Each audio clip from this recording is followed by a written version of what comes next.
ప్రియులారా, మరొకసారి మిమ్మల్ని కలుసుకునే భాగ్యాన్ని ఇచ్చిన ప్రభుని యేసుక్రీస్తు నామమున మరొకసారి మిమ్మల్ని ఈ కార్యక్రమాలకు ఆహ్వానిస్తున్నాను.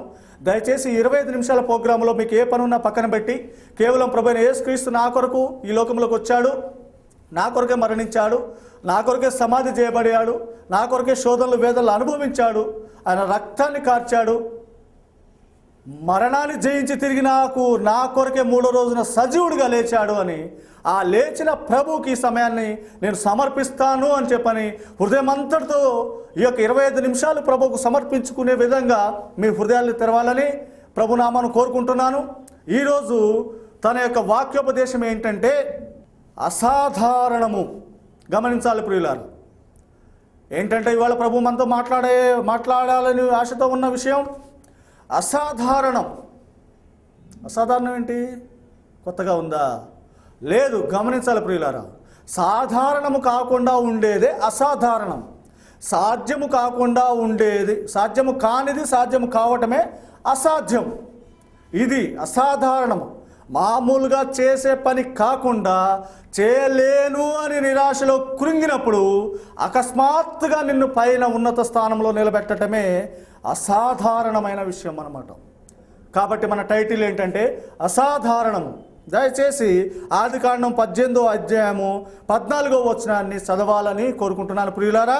యెహోవాకు అసాధ్యమైనది ఏమైనా ఉన్నదా? ఉందా? లేదు. ఎలా తెలుసుకోలేస్తాం లేదు అని? నువ్వు చెప్పినంతలో మేము వింటామా? అసాధ్యం అంటూ ఏముండదా? అన్నీ చేయగలడా? ఎస్. ప్రభు అయిన యేసుక్రీస్తు మాత్రము సమస్తాన్ని సాధ్యము చేసి సాధ్యాల్ని సుసాధ్యము చేస్తూ సాధారణాల్ని అసాధారణంగా మార్చే శక్తి కలిగిన వాడు కేవలం ప్రభు అయిన యేసుక్రీస్తు మాత్రమే అని ఈ వర్తమానం ద్వారా చూస్తున్న మీ అందరికీ హృదయములో స్థిరపడే విధంగా ప్రభు ఈరోజు మనతో మాట్లాడతాడు. గ్రహించండి ప్రియులారా, దేవుడు సర్వశక్తివంతుడై ఉన్నాడు. ఆయనకు అసాధ్యమైనది ఏదీ లేదు. ఆయన సమస్తమును సమకూర్చువాడై ఉన్నాడు. ఎవరు చెప్పండి మరొకసారి? అవును ప్రియులారా, ప్రభు అయిన యేసుక్రీస్తు మాత్రమే ఈ కార్యాలను చేయగలవాడు. అసాధారణమైన వాడు ఆయన మాత్రమే. అలాగే మీరు చూసినట్టయితే బలహీనులను బలపరుచుకొనగలవాడు, బలముతో వృద్ధి చేయగలవాడు కేవలం ప్రభు అయిన యేసుక్రీస్తు మాత్రమే. దేవుని వాక్యం సెలవిస్తుంది, పరిశుద్ధ గ్రంథము సెలవిస్తుంది. నా యేసయ్య మాట్లాడుతున్నాడు, బలహీనులను బలపరిచి బలమిచ్చి బలాన్ని వృద్ధి చేసేవాడు కేవలం ప్రభు అయిన యేసుక్రీస్తు అని దేవుని వాక్యం సెలవిస్తుంది. దయచేసి చదవండి ప్రియులారా. 1 కొరింథీ 1వ అధ్యాయము 29వ వచనం మనం చూస్తే క్లియర్గా బోధపడుతుంది. బలవంతులైన వారిని సిగ్గుపరచుటకు లోకంలో బలహీనమైన వారిని, నీచులైన వారిని, తృణీకరింపబడిన వారిని, వారిని దేవుడు ఏర్పరచుకొని ఉన్నాడు. గమనించండి ప్రియులారా, బలహీనులను, నీచులను, తృణీకరించిన వారిని, ఎన్నిక లేని వారిని దేవుడు తన కొరకు ఏర్పరచుకున్నాడంట. అదే శిలువలో చూస్తే భయంకరమైన బందిపోటుని ఆ క్షణంలోనే ఆయన పొందిన మారుమనసును చూసి తనతో చేర్చుకున్నవాడు ప్రభు అయిన యేసుక్రీస్తు. అంత మాత్రమే కాదు, నిర్గమాకాండంలో చూసినట్టయితే బైబిల్లో అనేక సందర్భాల్లో ఈ బైబిల్లో లిఖించబడి ఉంది. మనం చిన్నగా చూసుకున్నట్టయితే మోషే చేతిలోని కర్రను వాడుకొని ఎర్ర సముద్రాన్ని 2గా చీల్చి పారేశాడు ప్రభు అయిన యేసుక్రీస్తు. లక్షల మందిని ఆ సముద్రపు ఎండిన ఆరిన నేల మంచి అవతలకు నడిపించాడు ప్రభు అయిన యేసుక్రీస్తు. అక్కడ వాడబడింది ఏంటిది? కేవలం మోషే చేతిలోని కర్ర మాత్రమే. గమనించాల ప్రియులారా. అలాగే సంసోను విషయంలో చూసినట్టయితే న్యాయాధిపతులు 15:15 ఉంటుంది, గాడిద దవడ ఎముక, గాడిద దవడ ఎముకతో 1000 మందిని ఏకాఏకిన చంపించాడు. మరి వాడబడింది ఏంటిది? ఏం వాడబడింది అక్కడ అంటే కేవలం చనిపోయిన గాడిద దవడ ఎముక మాత్రమే. గమనించాలి ప్రియులారా. అలాగే చూస్తే దావీదు మహారాజు కంటే ముందు మొట్టమొదటిగా ఉన్న రాజు సౌలు సైతం వెన్ను చూపించి దూరంగా నిలబడి ఉంటే మరి తన సైన్యము చేయలేని నిస్సహాయ పరిస్థితిలో ఉంటే బాలుడైన దావీదు ద్వారా దావీదు చేతిలో 5 గులకరాళ్లలో ఒక్క గులకరాయితో శత్రు సైన్యంలోనే ముఖ్యమైన వాడైన గొల్యాతుని చంపి పారేశాడు. గమనించాలి ప్రియులారా, ఏం జరిగింది అక్కడ? అక్కడ వాడబడింది ఏంటిది? కేవలం ఒక చిన్న రాయి. రాజ్యమంతా, రాజ్య సైన్యమంతా కూడా చేయలేని పని అక్కడ దావీదు చేతిలోని ఒక చిన్న గులకరాయి చేసింది, శత్రువుని పడగొట్టింది. ఆజానుబాహుడైన వాడిని ఒక ఏడుతో పడగొట్టింది. అది అన్నమాట దేవుడు ఎలాంటి పరిస్థితుల్లో బలపరుస్తాడు అని. అదే కాకుండా ఇంకా 1 రాజుల గ్రంథంలో చూసినట్టయితే 17వ అధ్యాయంలో మనం చూసినట్టయితే క్లియర్గా కనపడుతుంది సారెపతి విధవరాలు. మరి ఏలియా ప్రవక్త గారిని ఆ విధవరాలు పోషించడానికి ఏమీ లేని స్థితిలో పట్టడి పిండి, బుడ్డిలో కొద్దిగా నూనె, అనేక దినములు మరి ప్రవక్తను పోషించిందే కాకుండా, తన కొడుకును పోషించుకున్నదే కాకుండా, తాను పోషింపబడిందే కాకుండా, తన బంధువులు, తన ఇంటి వారందరినీ పోషించిందంట. బుడ్డిలో కొద్ది నూనె, తొట్టిలో కొద్ది పిండి. అది అయిపోయిందా? అయిపోలేదు. అలా కొద్ది వాటిని బలపరిచి తన యందు నమ్ముక పెట్టుకున్న వారిని ఘనంగా ఉన్నత స్థానంలో నిలబెట్టేవాడే ప్రభువైన యేసుక్రీస్తు. ఈ సత్యాన్ని గమనించాలి ప్రియులారా.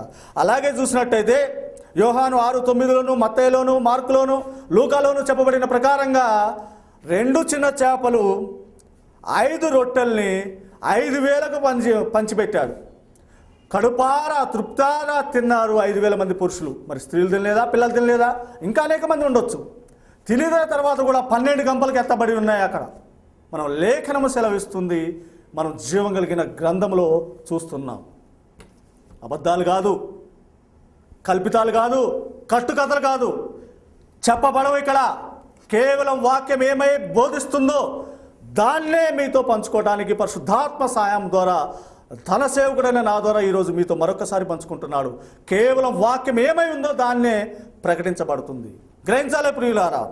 అందుకే మొదటగా మనం చదువుకున్నట్టుగా బలహీనులను, లోకమే తృణీకరించిన వారిని, నీచులను, అన్యాయస్తులను అన్నిటికంటే మించి గ్రహించాలా ప్రియులారా, పాపి స్థానంలో ఉన్న మనందరము, ఏ మంచి లేని మనందరి కొరకు యేసే తన ప్రాణం పెట్టి మరీ రక్షణ మార్గాన్ని తెరిచాడు.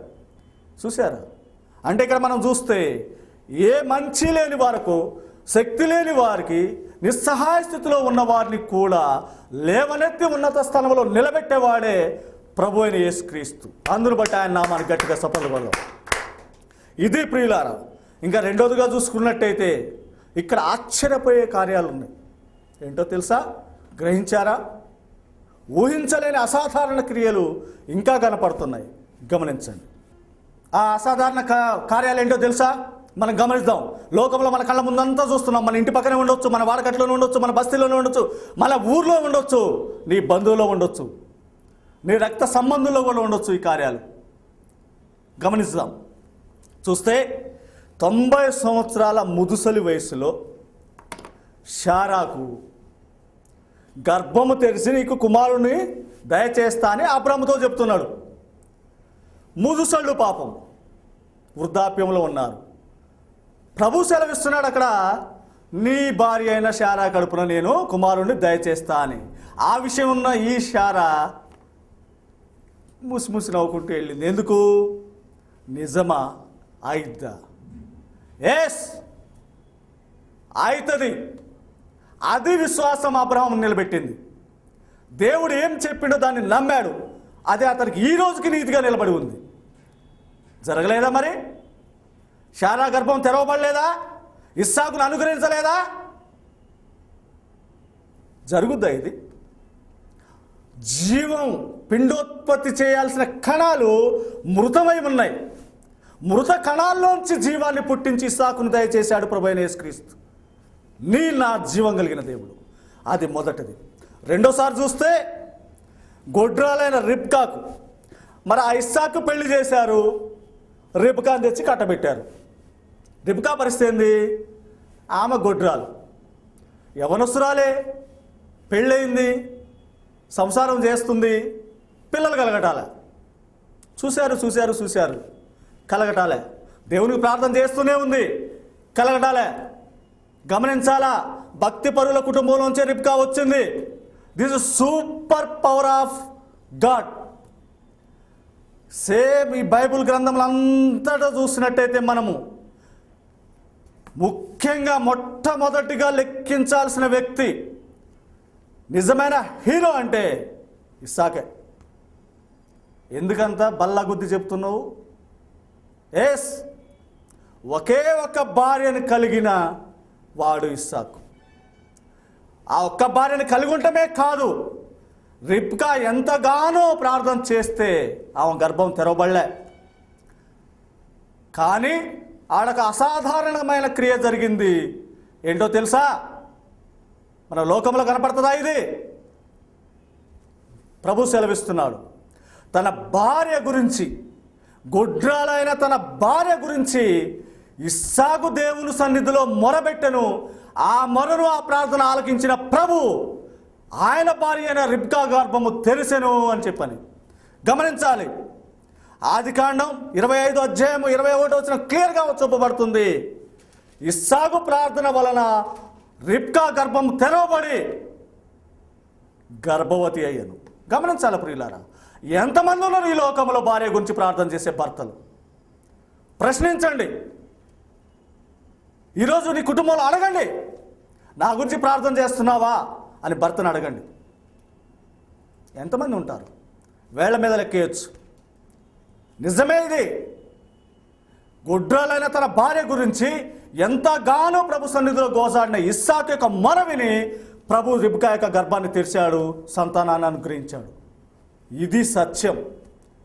ఇలా ప్రార్థన చేసే భర్తలు ఎంతమంది? గ్రహించాలి మనం. దేవుని కార్యాలు అసాధారణమే కదా, ఊహిస్తామా మనం? కానీ జరిగి తీరుతుంది ప్రభు యొక్క కార్యం. అలాగే గొడ్రాలైన రాహేలు విషయంలో, మరి రాహేల్ మీద ఎంతగానో ప్రేమతో ఉండి ప్రేమించి జీతం చేసి మరీ సంపాదించుకుంటే ప్రేమించిన సుందరి బదులు జబ్బుగళ్ళ వాళ్ళ అక్క వచ్చేసింది భార్యగా యాకోబుకి. మనందరికీ తెలిసి సత్యం. కానీ తాను పొందాల్సిన ఆ యొక్క రాహేల్ను పొందేదాకా పట్టుబట్టి మరి 7 సంవత్సరాలు కొలువు చేశాడు.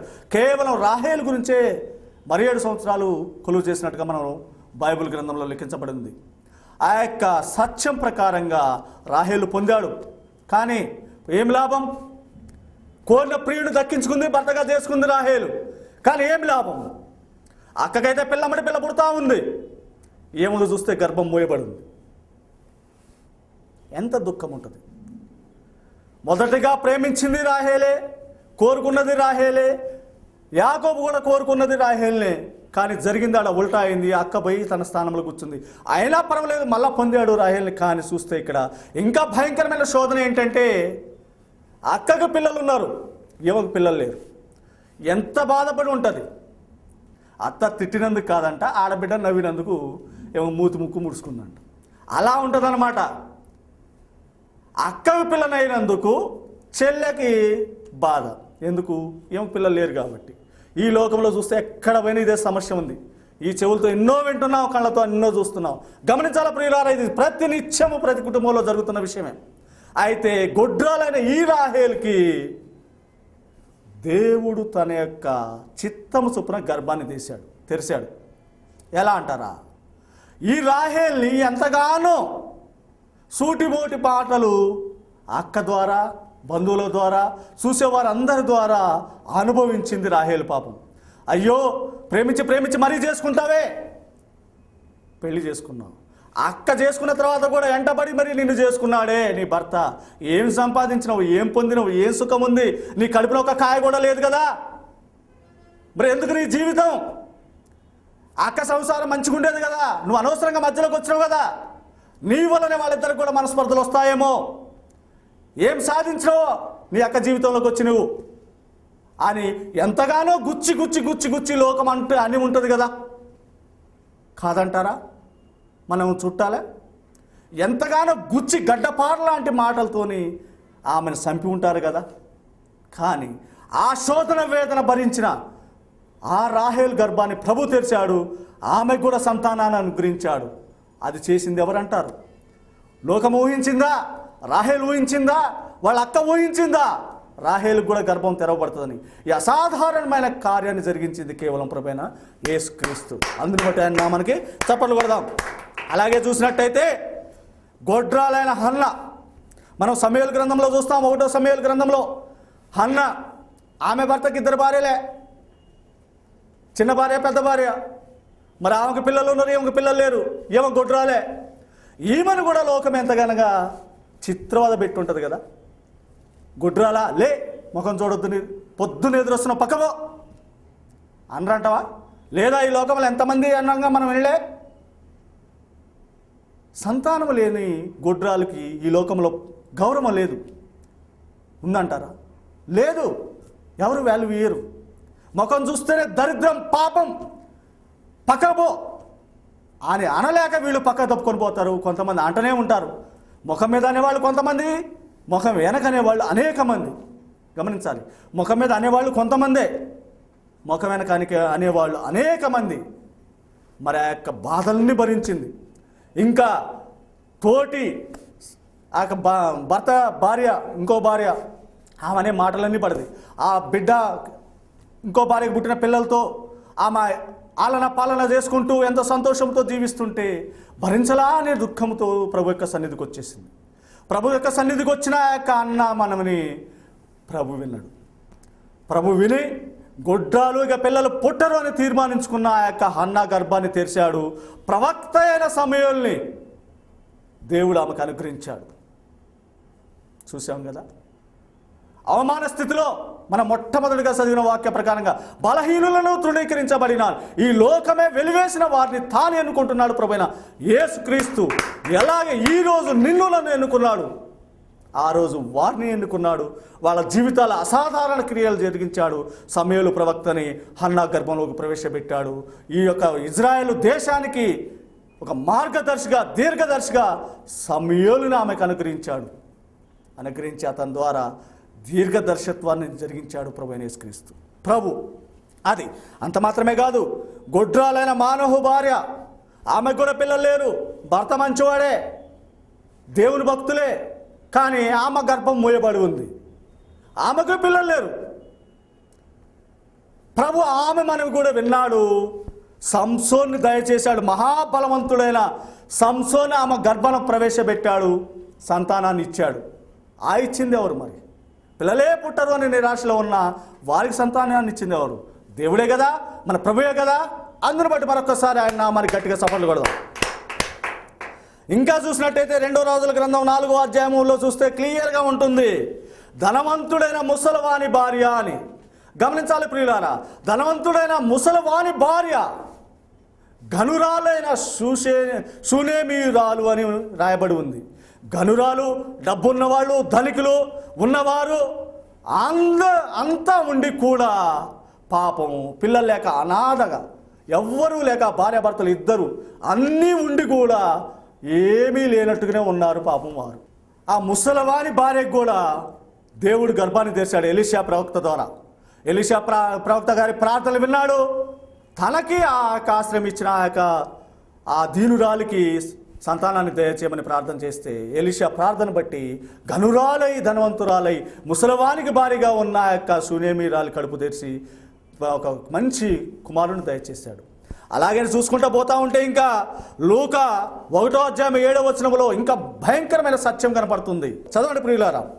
ఎలిజబెత్ గొడ్రాలైనందున వారికి పిల్లలు లేకపోయిరి, మరియు వారిద్దరు బహుకాలము గడిచిన వృద్ధులై. వృద్ధాప్యంలో ఎలిజబెతు, జకరియా ఇద్దరు వృద్ధాప్యంలో ఉన్నారు, పిల్లలు లేరు.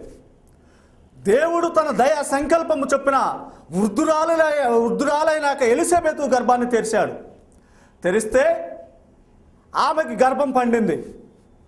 అయితే పాప భక్తురాలు, అయ్యో ఇంత ముసలితనములో మరి కడుపు వచ్చిందని బజార్లోకి వస్తే అందరేమనుకుంటారు అని సిగ్గుతో, అంటే ముఖం చూపించలేక, ప్రభు చేసింది ఘనమైన కార్యమే కానీ లోకస్తులకు భయపడి ఆమె తన ఇంట్లోనే 5 నెలలు ఉన్నట్టుగా మనం దేవుని వాక్యాన్ని చూస్తున్నాం. దేవుని పరిశుద్ధ గ్రంథంలో లిఖించబడింది. 5 నెలలు ఇంట్లోంచి బయటకెళ్ళ ఇంట్లో ఉన్నట్టుగా మనం చూస్తున్నాం. చూసారా మరి ఎంత అసాధారణ కార్యాలు జరిగినాయి. కేవలం ప్రభువైన యేసుక్రీస్తు మాత్రమే చేసిన కార్యాలు ఇవి. అంతేకాకుండా ఇంకా భయంకరమైన సత్యం ఏంటంటే లూకా 1వ అధ్యాయం 22వ వచనం నుంచి 28 వచనాల వరకు చూస్తే కన్యకైన మరియకు ఇక్కడ మనం చూసినట్టయితే ఇప్పుడు ఎవరెవరికో సంతానాన్ని ఇచ్చాడు, ఎవరెవరినో ఎన్నుకున్నాడు, ఎవరెవరినో బాగు చేశాడు, ఎవరెవరినో నిలబెట్టాడు.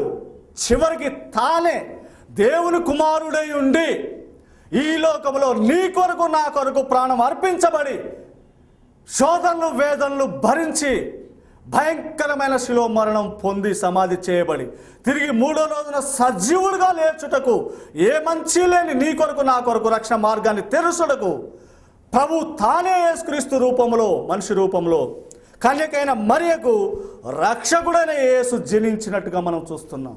గమనించాలి ప్రియులారా, ఇంత గొప్ప కార్యం సాధారణమా? ఇవన్నీ సాధ్యమేనా? ఊహలకు అందేనా? ఆలోచనలకు అందేనా?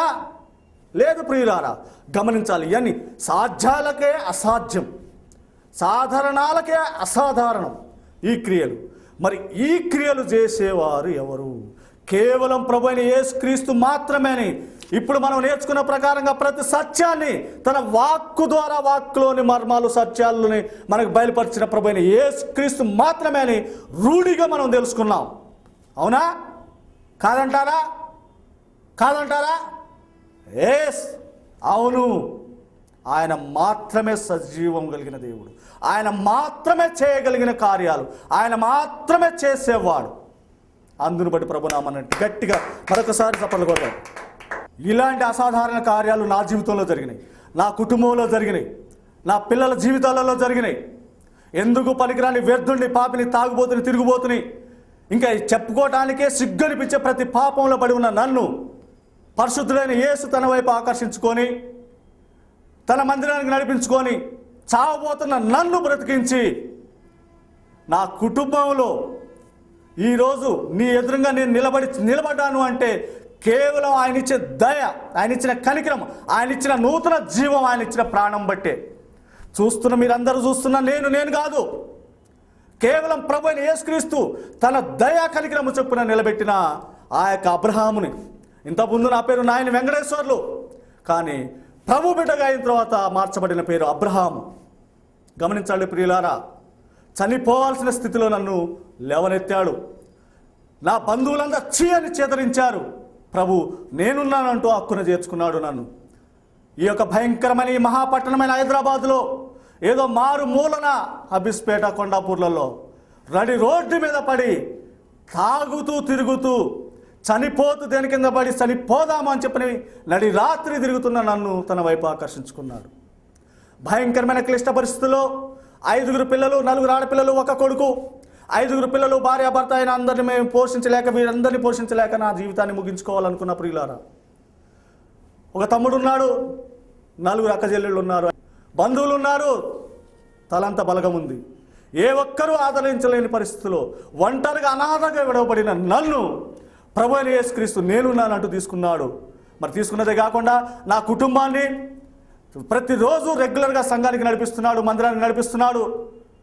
అంత మాత్రమే కాకుండా ప్రార్థనలో మమ్మల్ని ఎత్తిపట్టుకున్నాడు, సంఘ సవాసములు ఎత్తిపట్టుకున్నాడు. అంతేకాకుండా తన వాక్యోపదేశుడిగా ఈరోజు నిలబెట్టి మీ ముందు నిలబెట్టాడు. ఈరోజు ఒక సాధనంగా, ఒక సేవకుడుగా, ఒక పాస్టర్గా, ఒక బోధకుడుగా నన్ను నిలబెట్టి నా ద్వారా మీ అందరితో మాట్లాడుతున్నాడు. ఇంత గొప్ప భాగ్యాన్ని, ఊహించలేని భాగ్యాన్ని, సాధ్యము కాని దాన్ని, సాధారణమైన దాన్ని, అసాధ్యాలకే అసాధ్యంగా చేసి నిలబెట్టి సామాన్యానికే సిగ్గొచ్చే విధంగా మనం ఊహించలేని స్థితిలో అసాధ్యాన్ని సాధ్యం చేసి నిలబెట్టిన గొప్ప దేవుడు మన ప్రభువైన యేసుక్రీస్తు. దానికి రియల్ సజీవ సాక్ష్యం నేను. నా జీవితాన్ని ఏ విధంగా మార్చాడో ప్రభువైన యేసుక్రీస్తు నా యొక్క సాక్ష్యము రూపంలో, నా యొక్క సంపూర్తి సాక్ష్యము ఈ యొక్క టెస్ట్ మనీ బుక్లో ఉంది. ప్రియులారా, దయచేసి గమనించండి. మీకు అన్ని ప్రముఖ బుక్ స్టాళ్ళలో ఈ బుక్స్ దొరకబడుతుంది.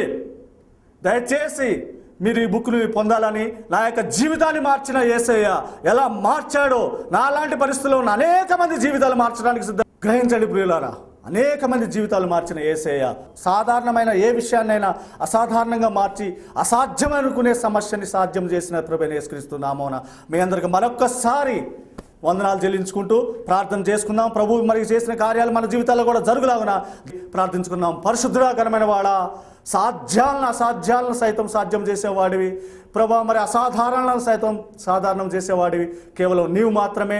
బలహీనులైన మమ్మల్ని ఏర్పరచుకున్నందుకు వందనాలు. మరి ఈ యొక్క సమయంలో ఈ యొక్క టీవీ ద్వారా చూసిన ప్రతి ఒక్కరికి, ఈ సందేశం చూసిన ప్రతి ఒక్కరిని మీరు తీసుకోని, మీరు ఎన్నుకొని మరొకసారి చూస్తున్న ప్రతి ఒక్కరి జీవితాలలో అసాధ్యాలను సాధ్యం చేసి నిరూపించి నీ నామాన్ని మయంపరచుకోని ప్రభా మరి కార్యంని చూస్తున్న ప్రతి ఒక్కరిని మీ సన్నిధిలో పెడుతూ మీ చేతులకు అప్పచెప్తున్నాను. నీ యొక్క దీవెనలు ఆశీర్వాదాలు నిండుగా కుమ్మరించమని ప్రభువైన యేసుక్రీస్తు నామమున బ్రతిమలాడి అడిగి వేడుకొంచున్నాను తండ్రి. ఆమేన్, ఆమేన్, ఆమేన్. ప్రభు మిమ్మల్ని దీవించును గాక. అందరికీ